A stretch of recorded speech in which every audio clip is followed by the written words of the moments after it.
Stay away from people who are, negative thinking about stuff. And you have to get around people that are movers and shakers. That's a criteria for me. If I meet somebody once in conversation, I can take away from the conversation that they're not talking about nothing, I'm out instantly.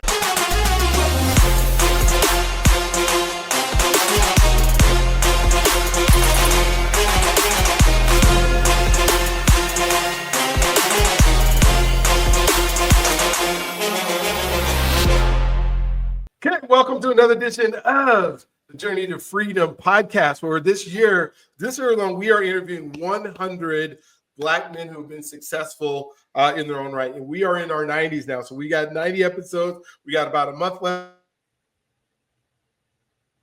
to go. It has just been this phenomenal experience for me. I get to say, I'm Dr. B, I'm your host. And if you haven't listened to any of these before, this is the first time. I think you're in for a major treat. And I would love for you to subscribe and listen to as many as you have, because if you are thinking about this journey and wondering about, how people get through, whether we're talking to, athletes or actors or musicians, that's one side of people who are doing really well. And then on the other side, it is just common everyday people who are making a difference in people's life. I will say, Coach Clarence said there is a theme that is happening. And, my prayer every day is, dear Lord, give me the wisdom to do the thing that you put me on this earth to do in a way that pleases you and serves others. And when I think about the theme, I'm really finding that people that we're talking about that are being successful are successful because they serve others. They're finding ways to enhance other folks' life. And so when I think of, Black men in our journey and the things that we've been upset with, I'm taking 14 men to Alabama to do a civil rights tour in January. Why am I doing that? Because when we can figure out the people and the shoulders of the giants and the folks that we stand on that are in our past that have done things, we get to move forward in what we do. And so we're doing some story time, but everything is centered around the ability to serve others, and the happiness and the enjoyment and the pride and the thing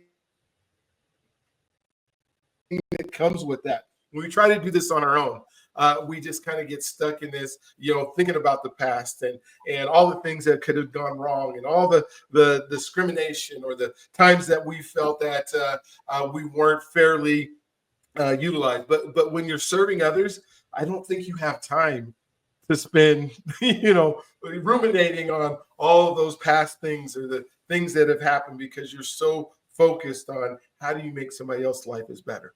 And today, we have Coach Clarence on, and so there's some similarities that have happened. He is making it in the mortgage industry, in the financial industry, and doing some podcasts similar to what I've been able to do and what I'm working on. And he's in Arizona, and I'm in Colorado, and our cross paths. I'm licensed in Arizona. He's licensed in Colorado, and so we're able. But I think the biggest thing that I can say that both of us have in common is that we have just this earning or yearning to be able to serve others, so that they can be more financially sound, so that they can have better lifestyles, so that they can reach their goals and their dreams and the things that they're doing. I'm doing a goal setting workshop for personal goals, not just setting goals at the end of this month on December 31st, where I'm having people set goals differently, the things that we can control. The thing, you might say, like, for both of us on our podcast, I say, oh, my goal next year is to have 100,000 subscribers. I can't control that. I can't control how many people hit the subscribe button, but what I can control is the activity.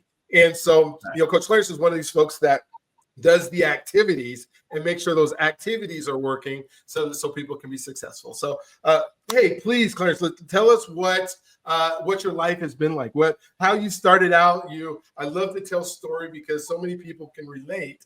Oh yeah, I did that too, or I did that too, or I never did that. I'm so glad I didn't have. Yeah.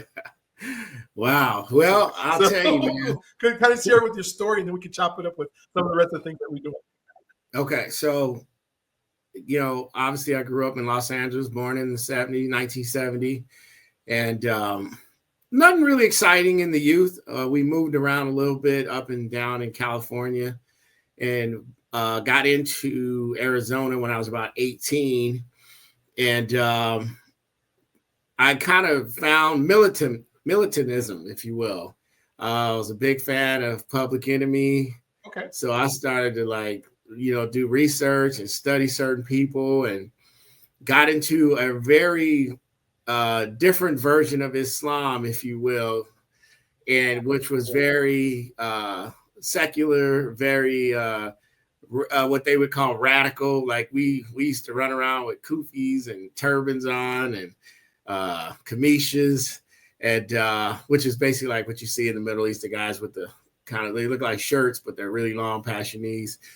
And that led us to the group of guys that I was with. I'm not going to put them in this story, but there was a group of us, and we were trying to get financing for some of our ideas. We had an idea for a store. We were selling the African stuff, medallions, hip hop clothes, that kind of thing. And we needed capital. So at that time, I didn't know anything about getting money the legal way, getting money through establishing business credit. So we went with the old fashioned way, the good old fashioned American way. Although I will tell people it doesn't work when you're Black. You have to do all the right things. There's a different standard. But anyway, we decided to take matters in our own hand, and we start robbing places to build capital to start our business. And that ended up in me spending about 3.5 years on a federally paid vacation. So while I was there, I was really into working out. Even before, I started studying it. You have access to a library, and I started reading these old fitness magazines, those old bodybuilders you see. And I started putting programs together for the guys who were there. They were like, "Hey, man, I heard you know a little something about working out." So I started doing that. And when I got out, I was like, "This is kind of cool. I like doing this. I want to do this as a career." So I got a couple clients, and then started from there. I started training some bodybuilders. Some back when I was doing this, there wasn't any bikini or figure for men. It was just either you're a bodybuilder. That was the only deal. So I did a few of those. I actually did a show. Thank God there was no social media back in those days to see me in them little skimpy shorts, all greased up. Anyway, that led to just building a business around personal training. I trained a lot of people over many years. I finally got out of the in-person training in this year, actually 34 years. This will be it, in person. So I've been on the ground for a while. I've trained a lot of people, consulted a lot of people, did diets for a lot of people. That has now evolved into online coaching. So most of the clients I deal with now are online. People will reach out and say, "Hey, I need help with this and that." And I'm not necessarily seeing them in person. As far as what got me into the mortgage side of it, I got started in the mortgage business in 2000. I worked for a buddy of mine, Jason Predovich. He had a broker shop. And that's when you could do anything. Anybody could get a loan. As you know, back in those days, we used to call them liar loans. Whatever you say you made, we put it on the paper. We got it done. It was a different game back then. Yeah. Okay. And so I got out in 2008 because, what happened. The mortgage business crashed. The financial industry crashed. I went through a divorce. And it was like Moses walking through the sea. Seemed like 40 days and 40 nights. It was really more like years. Went through a stage of partying, drinking a lot, opposite of everything I was teaching people not to do. I was living in excess, dealing with a bunch of women, just, not really knowing how to process going to prison as a 19-year-old. Not knowing how to deal with having a divorce, issues with children. And I didn't process all that well. So I did a whole lot of horrible things. And then one day I just started to look for answers. And why am I having these issues? And why am I feeling this way about certain things? There was a lot of anxiety. There was a lot of anger towards certain people that I saw getting away with stuff that I had to do time for. And I was angry. I wasn't handling well. So I really started to get into self-reflection and figuring out, what role I played in this issue. What did I do wrong? And that was the journey of self-discovery. Like in 99% of the stuff that I got into, I was the main reason. And that's a very profound thing when you figure out you are ultimately responsible. Yes, there are going to be outside things that affect you, but how you handle them, but that takes maturity. Like I tell people, even though I used to do loans, I didn't really know about credit, my own personal credit, until I was like in my 30s. I was just paying cash for everything. If I didn't have it, I couldn't qualify, or I would just pay a higher interest. I never really thought about it. So that is part of my journey, because a lot of people don't understand credit. So most of the things that I'm doing now are me helping people from my journey, helping people from the mistakes. I'm very transparent on my podcast. I've talked about bad relationship things I've done wrong. I've talked about committing crimes. I've done it, so when I sat down and said, I want to do Fit Over 40, which is about almost 5 years now, I didn't really know at first what I wanted to do, but I knew that everybody over 40 had a lot of similar challenges: finances, relationships, health issues. So I said, I want to try to put all that into one, because I think everybody deals with that: finances, mental issues, and physical. You get 40, you're not as strong as you used to be. You don't have all the time that you used to have when you were younger to get to the gym. So I said, I want to become this great resource for people over 40. And that's how all that began. And that's where I am right now, the long and short. Oh, that's so cool. When I think of, the journey and the things that you've been able to accomplish, and kind of fitting into, a little bit of my story. Or, I same thing. I had a mortgage company that I dealt with till 2008. And then 2008 just everything. I was living in LA at the time, or in Inland Empire. So I was in Rancho Cucamonga. It was interesting. I just had a podcast with I was a PE teacher when I first got out of college at Moreno Valley High School. And he got on and did a podcast with me, and he's doing pretty well now.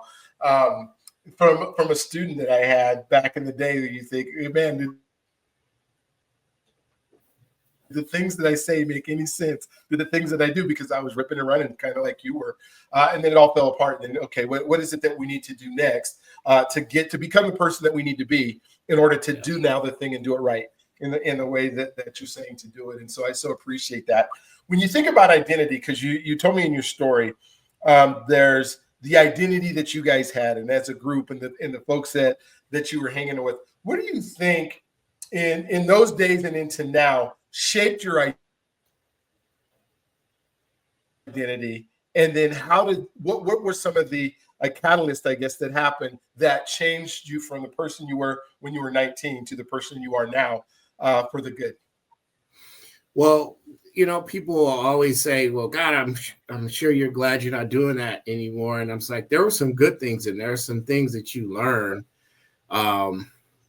when you're in that world, how to handle things, how to behave a certain way.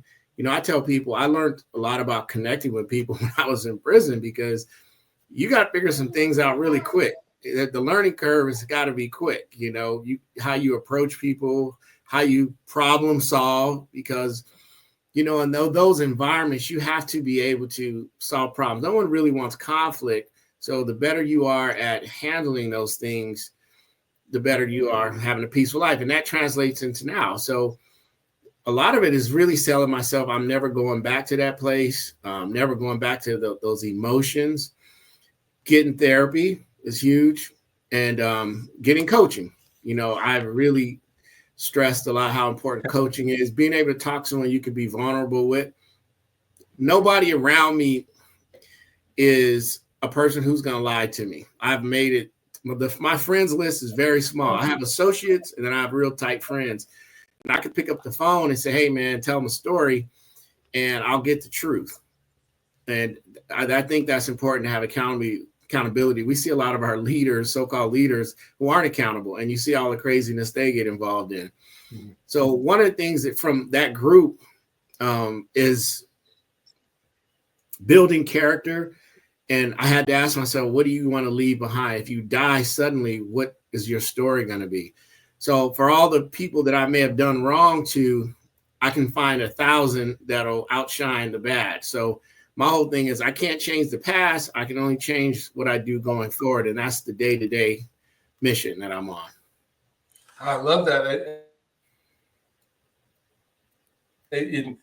I love that you have a circle of friends and you have associations. And in that, in associations like the guys that you ran with, earlier in life compared to the ones now, are some of them the same, or did you have to realign yourself with different people that could take you where you want to go, or did those guys evolve with you? How did that work out? A couple of them aren't around anymore. Couple of them are around. We just don't associate too much anymore. I've had a lot of friends who were living nefarious lifestyles. I just had to move away from them because it wasn't serving the purpose. You have to make decisions about who's in your circle, and it doesn't mean you don't love them, you don't care about them, but if they're still doing the same things that could lead you back down those traps, you have to disassociate. I try to have the people in my circle now are mentors, coaches, people like you, other podcasters I know that are trying to do things positive. I try to align myself with everybody in my circle of influence is doing better than me. I can't associate with people who are doing less than me because then there's where am I going to go? I have to be able to pick up the phone and ask a question and get a solid answer from a person who's doing it.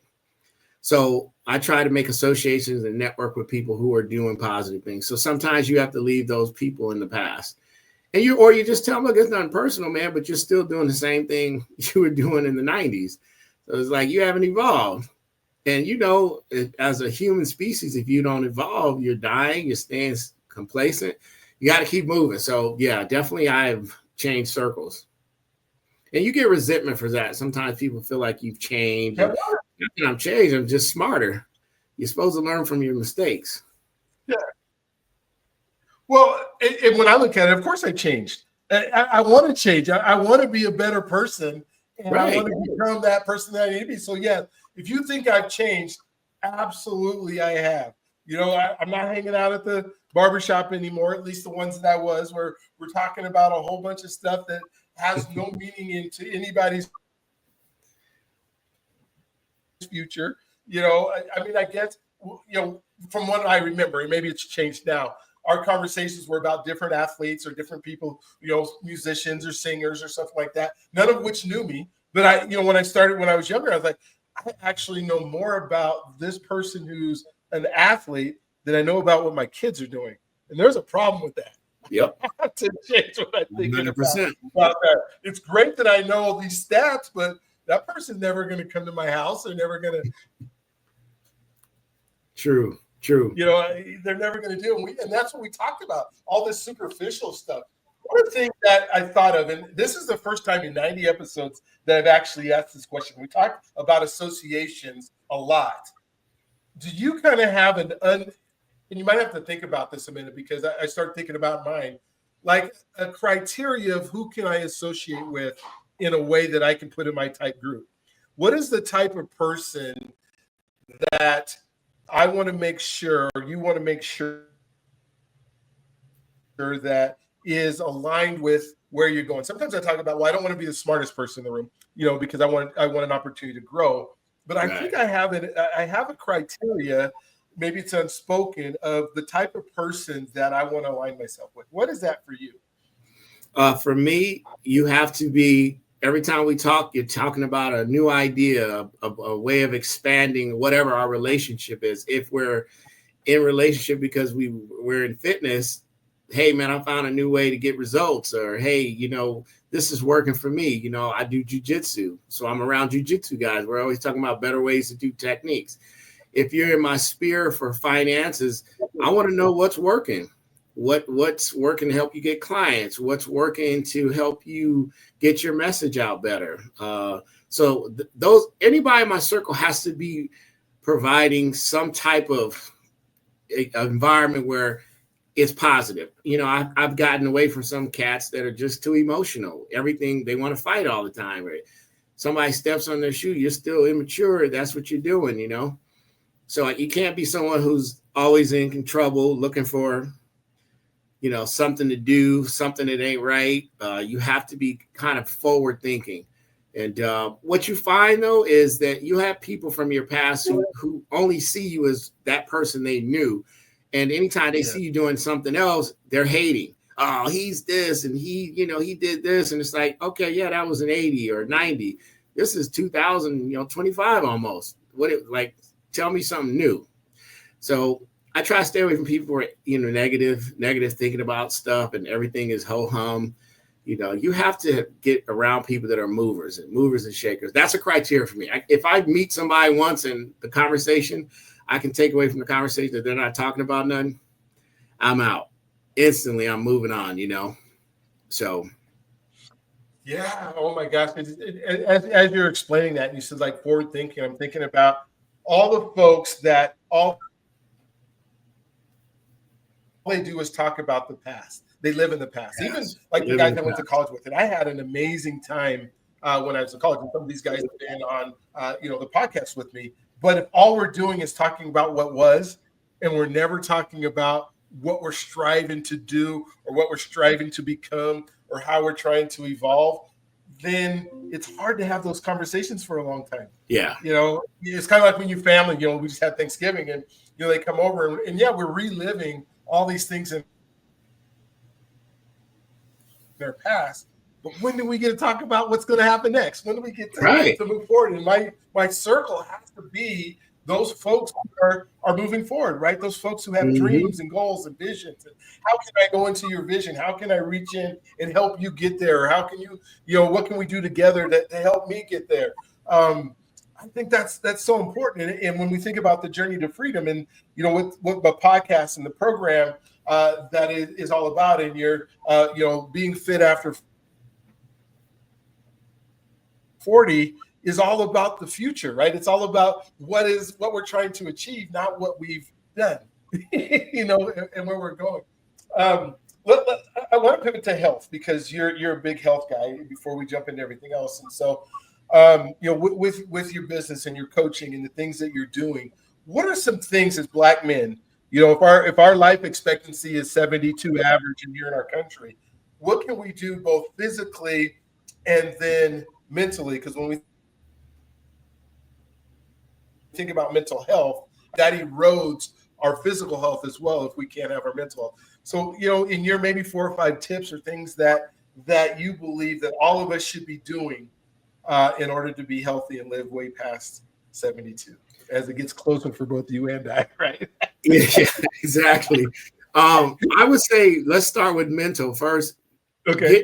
Get yourself around people that you could be vulnerable with, tell the truth, and they tell the truth back to you. Therapy is in our community. People are afraid it's considered weak if you show feelings and all these crazy things. And I could be honest with you, 15, 20 years not dealing with my feelings, and the side effects of that are horrible. You end up doing dumb things, or you self-medicate to deal with them. So I would say mentally get with some people that you can be vulnerable about and talk about what you're going through. All my friends, even this Thanksgiving, I was with some of my friends that have been around, have been in the streets, that are really doing well now. We just talked about our mental health. We check in. How are you doing, man? What's really going on? You good? And I have friends that I can talk to about that with.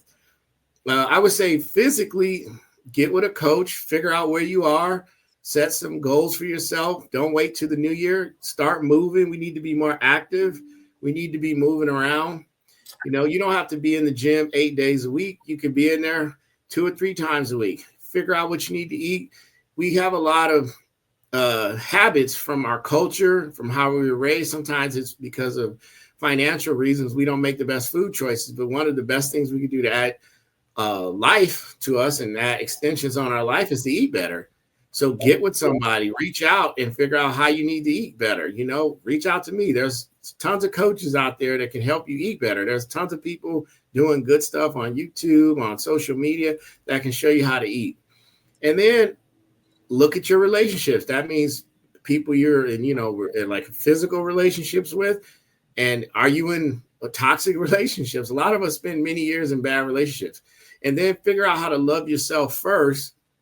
Because if you don't love yourself, you really don't have anything to offer no one else. And I spent many years not loving myself. So the women I dealt with, it was just train wrecks because I hadn't dealt with my own issues. And now you're bringing that into another relationship. So I would say, really take a look in the mirror, do what we call in business, just an evaluation. Go through all those points in your life and rate yourself on a 1 to 10, 10 being excellent and 1 being needs lots of improvement. And if you go through all the aspects of your life, that's why I do finances, mental, fitness, see where you grade yourself honestly. You don't got to show anybody, just put it somewhere so you can refer back to it at the end of this next year and see. And you should be working to make each one of those avenues better. We live in the information age, so you really can't say you don't know something. You can know anything about politics, about health, about eating, about money, all those things. And if you don't know, align yourself in those groups that are doing those things. That's part of your circle to get better. You got to have a good circle.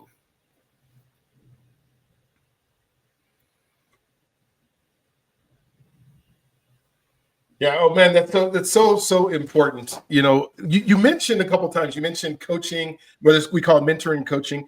How important is it for us, especially as Black men, because we try to do everything on ourselves, right? We act like we got our few friends, we'll go hang out. But when do we have somebody who when we were athletes or younger and living that our coach was everything, but then we get older and act like we don't need a coach anymore. How important is it not only have been for you, but you think it is for us to have somebody that can see those blind spots, the things that we don't see? I think coaching is paramount. Like literally after I'm done with you on this show, I'm in my accountability group, and that's coaches, guys who are making triple what I make, who are, killing it in the game of mortgages. I'm on there. We have a weekly accountability call. We give our numbers, we give our stuff, and they give you coaching. I have a coach, even like I said, I've been a trainer for 34 years. I have a guy that I check in with every week for hold me accountable. I'm like, hey, he said, hey, I want to help you with your goals, because we had talked about a year ago, and he said, hey, I really want to do this with you, and he's redoing his business. So I'm like, yeah, I want an accountability partner. And there are things that he gets on me about that I'm not thinking about. So coaching, I think, is the most important thing to get anywhere in life where you want to go. You got to find people who are doing it better than you. And most of them are willing to help if you just ask. It may cost you some money, but it's an investment in yourself.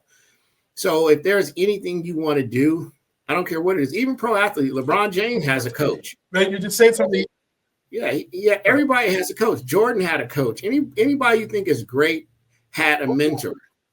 If you being, I don't know what type of PhD you have, but you have a mentor. I'm sure there's somebody that inspired you that you could pick up the phone when you get stuck on something. So coaching is one of the most important things ever. I wish I would have started with coaching years ago. I would have been further off. Yeah. So I think you can't beat coaching, and that's, again, being vulnerable, as saying that you need help. I don't know why. I think it's everything. I've been coaching track now. Yeah.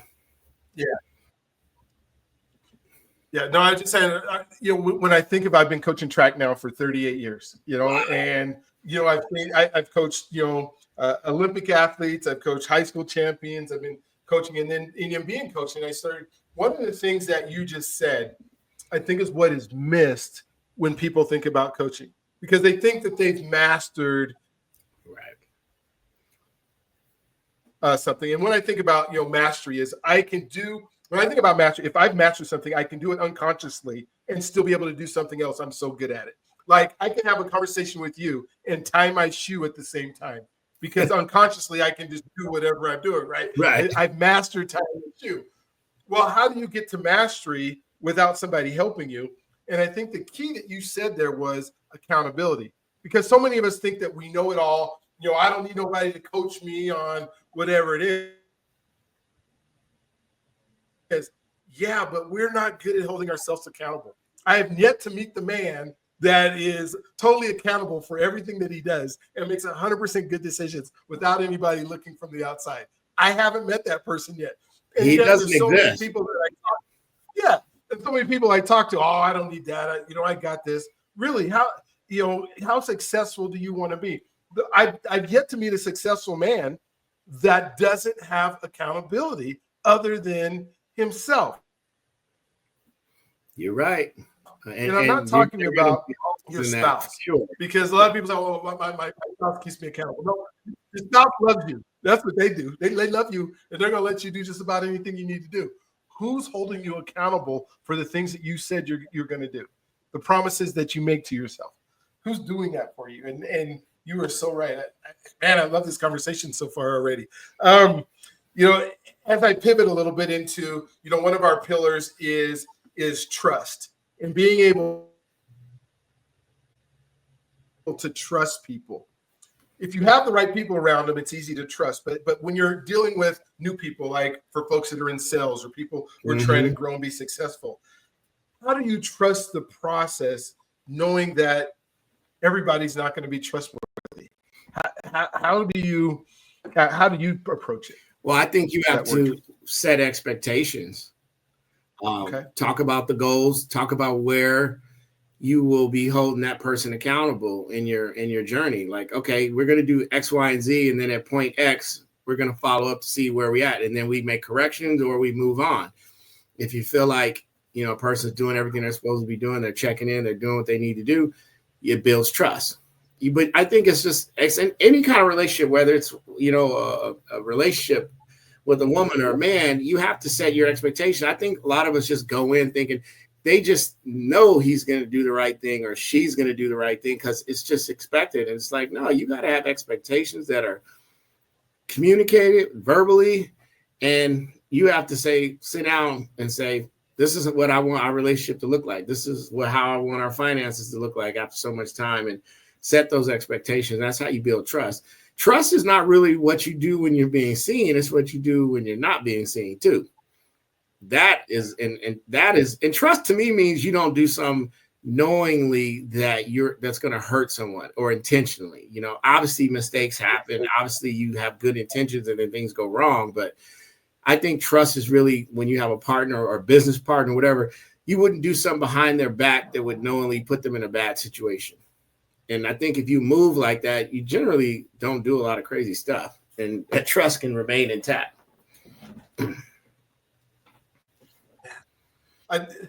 There's so many gems, for those of you who are watching this, and I hope you're taking notes. And if you're not, please go back and rewatch some of this because there's so many little gems. One thing that Coach Clarence just said that is huge is he talked about expectations. And one of the things that I think that we get stuck in or we kind of lose our ground sometimes is we're so needing, or we believe we need this other person to do whatever it is to fulfill what we need. Like, we need to have this sale. We call it commission breath in sales side of it, where we need you so bad that we're willing to do anything and let you say anything and let you talk however you want to talk so that we can get that from you. When he talks about expectation is when you start an interaction or relationship with somebody, whether somebody that's brand new or somebody that you've had a relationship for a while, there's an expectation that you set subconsciously, consciously, and verbally that says, this is what who I'm showing up as and what I'm willing to tolerate. And if you're not going to meet that, I need to walk away from you. Right. If you are going to be, whether it's a $100,000 sale or a $10,000 commission, if you're doing bad things and you've done this in a way that is going to harm me or my family or the people that I'm around or my reputation, I need to walk away from that. And if you set that expectation, you'll find the people that are like you that you can trust are people that you'll attract to. But Correct. If you're willing to settle for anything, right? I mean, you think about it, like if you settle for anything, right, you'll end up with anything. And there's so many people out there that are, whether they're hungry for friendship, hungry for a relationship, hungry for, somebody to fill a void, that they don't set that expectations. Are there ways that you can think that you communicate an expectation when you meet somebody? I'm asking these hard questions because you're bringing them up and they're so good. I mean, these aren't hard questions for me. I mean, I'll give you the categories. If I'm coaching somebody fitness-wise, I expect you to check in with me every week. I expect you to fill out your food tracker. I expect you to. I can't help you if I can't see where you're going wrong. So the expectation is set right up top. I need to know Are you completing your workout? So I use a software. They have to check in and they completed this workout. I can't hold you accountable if you aren't doing your part. So the expectation is set up right in front. When I used to be in the gym, I'd say, you're going to show up 2 or 3 times a week. You're going to follow your meal plan. If you don't, I remember when I first started, I needed money. I took anybody. Now I'm having this conversation on the phone. And when we first do a consultation, because if you're not willing to do this, I'm not the right fit for you. You can find somebody who's going to. And yes, you lose some money, but you have less headaches. You know, there are those people who will follow. And same thing when I'm doing mortgages. I expect you to turn in stuff. I expect you to tell me the truth about what's going on with your credit. You know, if you haven't worked somewhere, don't lie about it because we're going to find out. So I think in a relationship, same thing. I'm trying to do this. I'm trying to build some businesses, which means I'm not going to be doing a lot of fun stuff. You might want the guy already there so he can do the fun stuff. And I don't lose any sleep over that because in the past, I didn't set those expectations. And that was the lesson I learned by not telling what I expected out of the relationship. So I'm good at setting expectations. And sometimes you lose deals, you know, but is it a bad deal if it doesn't fit what you're trying to do? No, you know, so expectations, I tell my female friends, did you ask him if he was seeing only you? No, I just, I went out with him. We started doing stuff. So I just thought, you didn't ask him. He has a default out. He gonna say, well, you never asked me. So I just, I'm doing what I'm doing. So you have to ask questions, expectations are set up front or you're going to have problems, Anybody who's doing high level stuff, they're going to tell you what they expect out of you or they're not going to work with you. Oh, absolutely. And you think of the how much an expectation, you said, well, you might lose some deals, but that's short term, sure. Right? In the long term, the people that matter are going to work with you. And then you attract are going to be so much far greater than that 1 or 2 deals that didn't happen right now. Because you are your word, you're your reputation, right? You're what attracts what other people will come to you. Now you can change that, but it's harder to change when you've done several bad deals, and now your reputation is, whatever that ends up being. And so it's so worth taking. Hey, no, this isn't. You're not right for me. Yeah. I've told several people, that hey, for what you're trying to do, I'm not the right guy. I can't. That's very powerful. Saying no. Yeah, I went up, I do living trust, and I was doing living trust for a couple of people.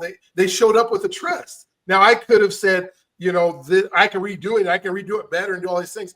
First, before I do that, you need to go ask the person who set this up for you if he can redo it, because you did it back in 1990. If he's still alive and still in business, he set this up. Go to him first. I can definitely help you, but that's the legacy. And since then, they've given me 4 or 5 referrals, and I never even did business with them. It's just doing the right thing all the time, every chance that you have the opportunity to do it. Let's pivot over to money, because when I think about money and I think about folks that are doing and understanding money, and I think for Black men sometimes we cop out. Sometimes we don't know enough. We don't learn enough. I hear so many times, even doing some of these interviews, well, my wife takes care of all the finances. And I'm saying, well, that's fine. If she's better at it than you and better at balancing books and that kind of stuff, that's great. But if you don't know how much money you have, then there's still something that's missing, right? Right. When we think about money, I believe it's up there with oxygen, right? Because when you think about, do I have, if I don't have enough money, it's hard to breathe, right? And then when it's something the way that we exchange in everything that we do, there's not a second of any day, especially if let's say we just have electricity, right, in our house that we're paying for. If we got one light on, we're spending money every second of every day, 365 days of the year. And if we don't understand this concept called money and what to do with it, what are some of the things that you found over the years? I mean, I know in your story you talked about, we found money, we got money however we needed to, realize that was the wrong way to do it. But what are some things that you align yourself on the money side and your thought process about it that can help other folks? Well, I'll tell you what, There's that old saying, a fool and his money will always part. And I have been a fool many times. You have to understand how money works. One of the mistakes I made, and this was something that happened to me recently, I'll be, transparent about it. I have 3 different businesses at the time going, and I was putting so much energy in this one, I wasn't paying attention to this one over here, and they were carrying each other. But then when one stopped or there was a slowdown, like it's, for example, we experienced some of the mortgage rates going high, that cuts down your business. I ended up being in a hole. So I would say, really, you got to, again, this is your circle. Get around people who've consistently climbed, and you ask them about, what did you do? What did you learn? And I try to do that in my podcast, my shorts. I try to give little gems that I've learned to help people. Money is something that is not studied in our community other than getting it. Okay. It's one thing to get it, but how do you keep it? And how do you keep it making money so that you can pass it along? We came from a culture of, I got money, look at me, I'm shining, I got jewelry, I got a car, depleting assets, by the way, instead of working on assets, you hear the story of the one NFL player who's still driving the old car and people are giving him crap on the internet, but he saved all his salary from his games and he's retiring wealthy. Like most players who get out of the NFL don't have those money. So again, just really learning from my mistakes and being disciplined. And it's been tough.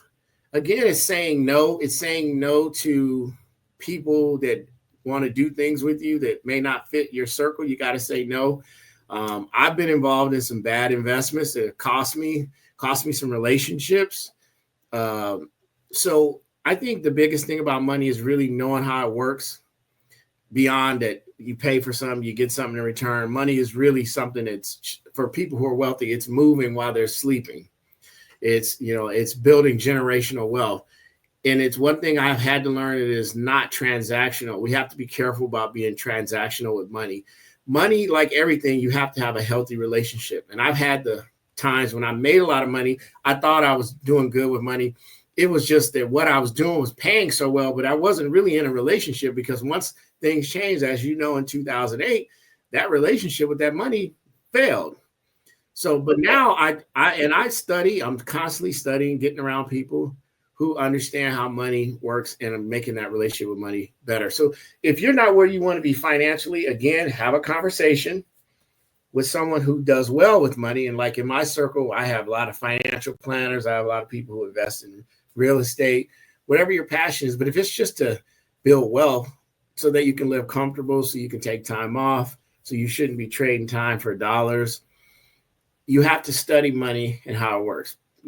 Get off the gossip shows, get off the sitcoms where you're watching other people make money, and figure out things that are going to help you towards your goals. But it's like what we said at the beginning, you have to sit down and evaluate your life, where it's at, where you want to be, and then you got to plug the holes up.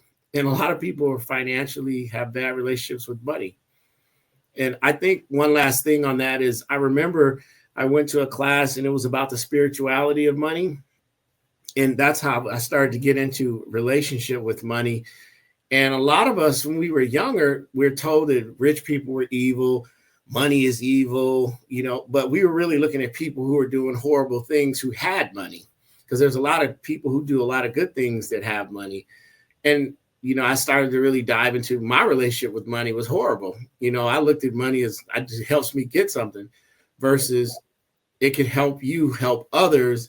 But first, you got to make sure your ship is going down the right path, before you can start adding people to the ship, because y'all going to sink, if the boat has holes in it. So that's kind of, hope that answers the question. Oh, it does. And when you think about the gem that we just got out of there, is a relationship with money. Money in itself is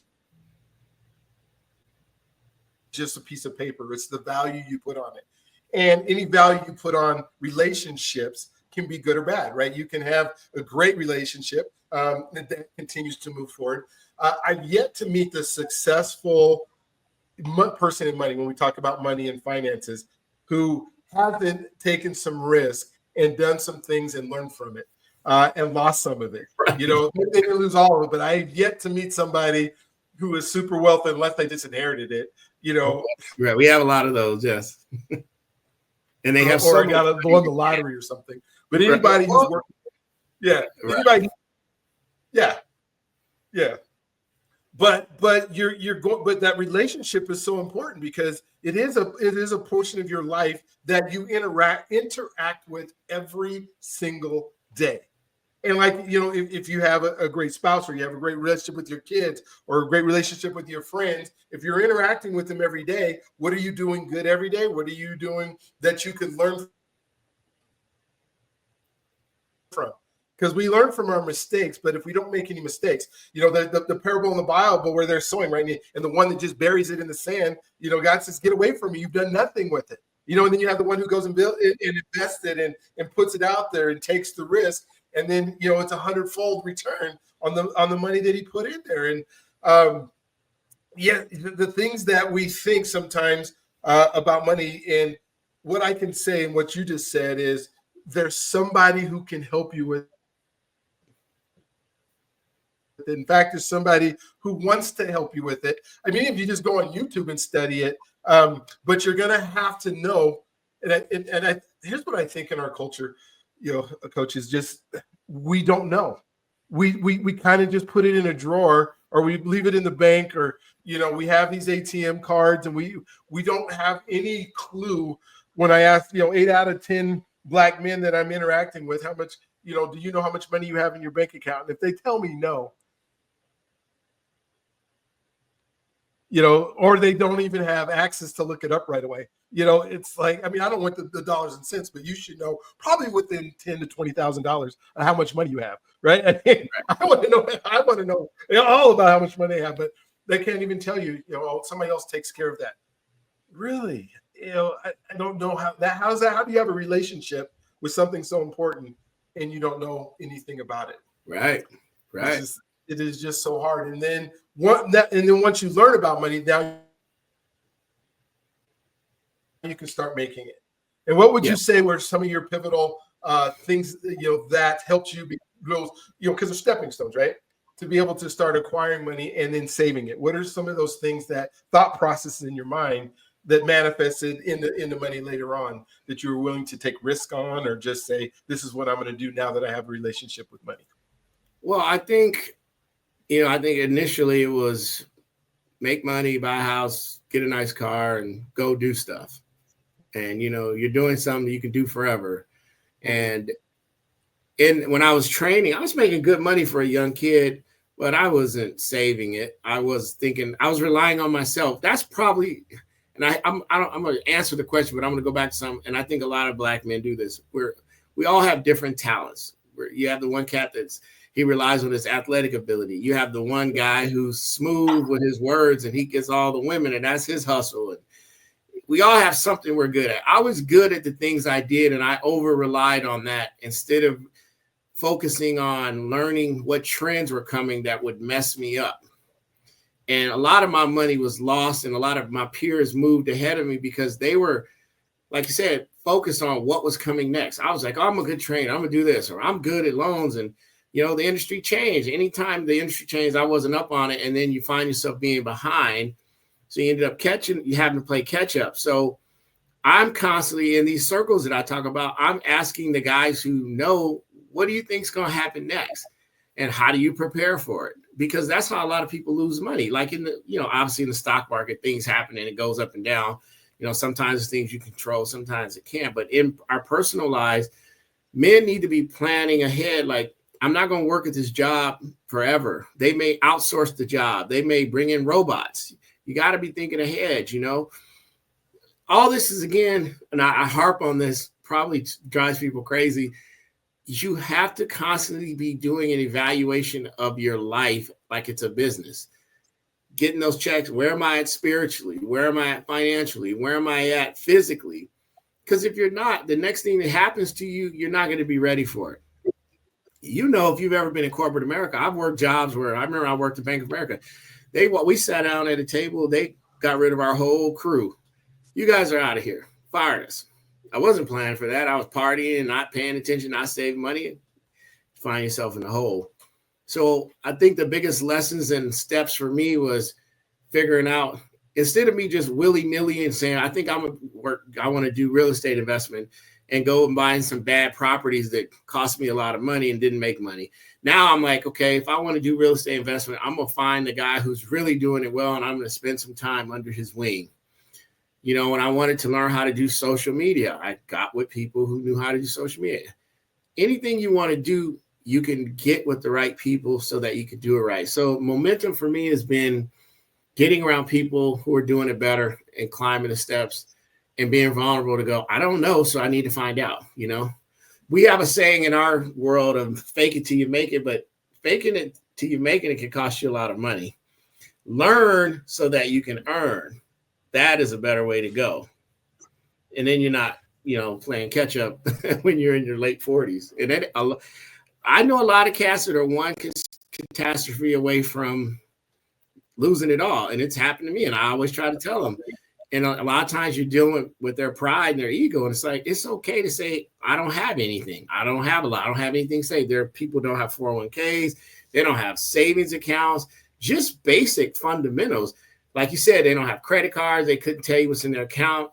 You know, they got stuff moving in and out. They're not paying, all things that I dealt with, so I can sit down comfortably and tell them, hey, man, I know what it's like to get your paycheck. And then you go look at it and all these bills and ran out of it. You're not, their relationship with your money is bad, man. You worried about that girl. You need to be focused on that girl named money. Because she is not loyal to nobody. You know, those who treat her right live well. Those who don't, she's going to leave you. So that's kind of my answer to that, you know, just constantly learning. And you, like you said, there's no such thing as a master.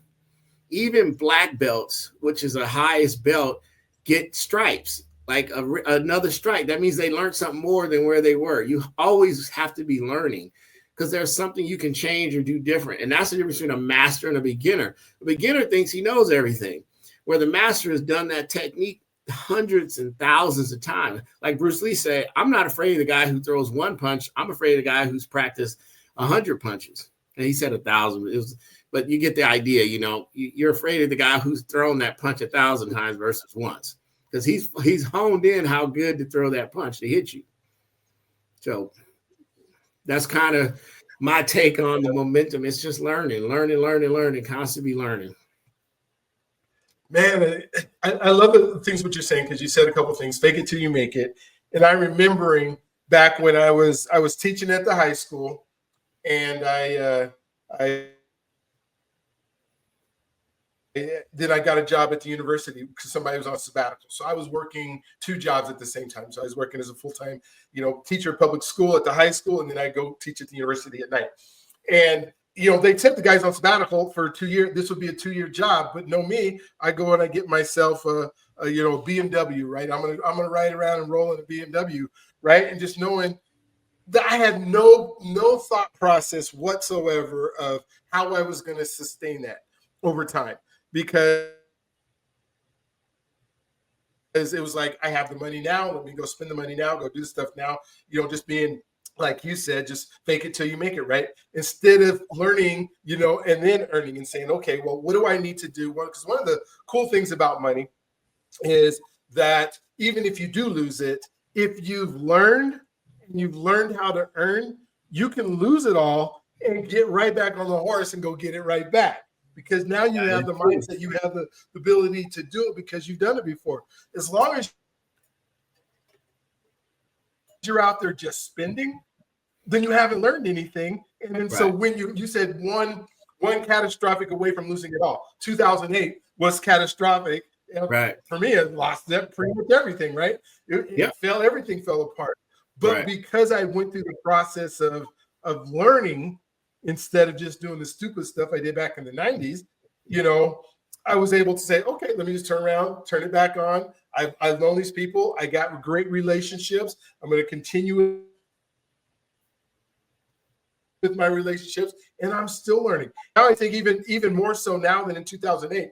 I don't know if I would lose it all now, because I've learned, and I'm earning, and I'm continuing to move forward in this thing with this relationship that you so eloquently put of this thing called money and how we're doing it. Yeah. Man, this has been an amazing conversation. I'm writing all over pieces of paper. Like, I haven't learned that you write, and I have even this remember thing, or remarkable, that I write electronically, but it's downstairs. So I'm just writing on anything I can get my hands to because it's been so good. What haven't we talked about that you want to share with everybody before we end our time together today?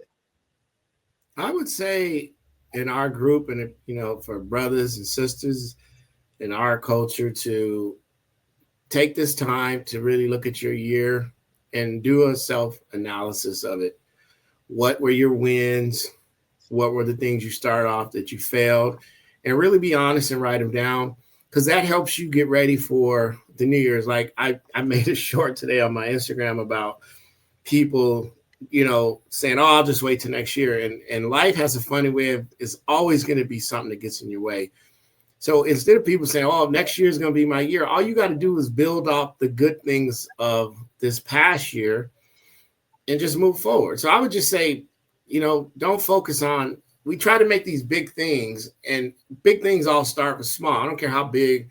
The biggest, you can go find the biggest lion in the world. It started off as a cub. Nothing is just big in the beginning, but we make things big. We make our goals too big. I want to lose 100 pounds. Okay, there's 100 pounds in there. How do you lose 1 pound? That's easy. And guess what? That next pound gets easier. How do I make $1 million? You got to know how to make one first. And then how do you expand on it? You have to work backwards. Okay, how many hours do I got to make? Know your business. Know the things that make you succeed. Like if you want to grow your coaching, how many people do I need to coach to get to this financial career? How do I market to them? All those things have to be written down. And if you don't know the answer, that's when you seek the coaching. So I would just say that I think we put a lot of pressure on ourselves and our community, and we rely on outside people, and we have a lot of power in ourselves. We got to think about our history, the greatness that we came from. And once we, again, studying, reading beyond I call it distraction sometimes. A lot of stuff out there on social media is a distraction. But really getting into who we were and to where we are now, there's so many gems and lessons in that. You could feel the next 2 years learning from those things and building off that. So, yeah, that's all. I mean, that's what I'm doing, trying to take a past that was not so good and turn it into something good. You asked all the good questions. Man, and have you ever taken it? And I just commend you on doing the right things and staying consistent at it. So many people will try stuff and they'll get involved in things, and then they won't stay consistent long enough to realize the game, what they're learning all into it, because we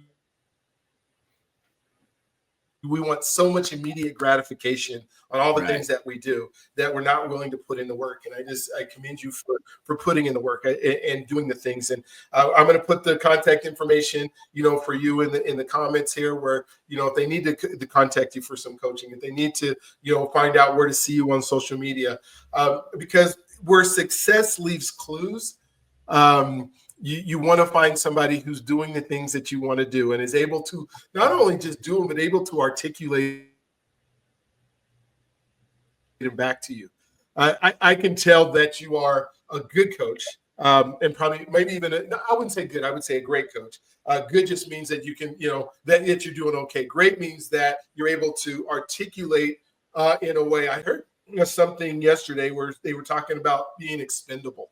I think it was on the Lioness shows or something like that. And the gentleman said to her, he said, you are not expendable. Everybody else is a force and they're out there doing stuff, but you're not expendable because you are a force multiplier. And I started thinking about that. And those of us who coach and those of us who help people out, if you're able to take a person and multiply that and multiply what we call 10x is the terminology now, into something that's greater so that they can duplicate that.